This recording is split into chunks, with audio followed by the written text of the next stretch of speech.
حکومت پاکستان کا یوم یکجہتی کشمیر پر عام تعطیل کا اعلان آپ کو بتا رہے ہیں۔ وفاقی حکومت نے یوم یکجہتی کشمیر کے موقع پر ملک بھر میں عام تعطیل کا اعلان کر دیا ہے، جس کے تحت تمام سرکاری، نیم سرکاری اور نجی ادارے بند رہیں گے۔ وفاقی وزارت داخلہ کی جانب سے جاری کردہ نوٹیفکیشن کے مطابق 5 فروری کو یوم یکجہتی کشمیر کے سلسلے میں ملک بھر میں عام تعطیل ہوگی۔ اس موقع پر چاروں صوبوں، وفاقی دارالحکومت اور دیگر شہروں میں ریلیاں، سیمینارز اور مختلف تقریبات منعقد کی جائیں گی تاکہ کشمیری عوام کے ساتھ اظہار یکجہتی کیا جائے۔ آپ کو بتا رہے ہیں کہ وفاقی حکومت نے یوم یکجہتی کشمیر کے موقع پر ملک بھر میں عام تعطیل کا اعلان کر دیا ہے، جس کے تحت تمام سرکاری اور نیم سرکاری اور نجی ادارے بند رہیں گے۔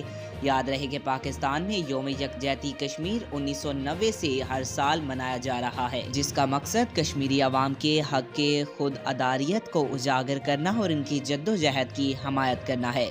یہ دن پاکستان میں ایک مستقل روایت بن چکا ہے اور ملک بھر میں بھرپور انداز میں منایا جاتا ہے۔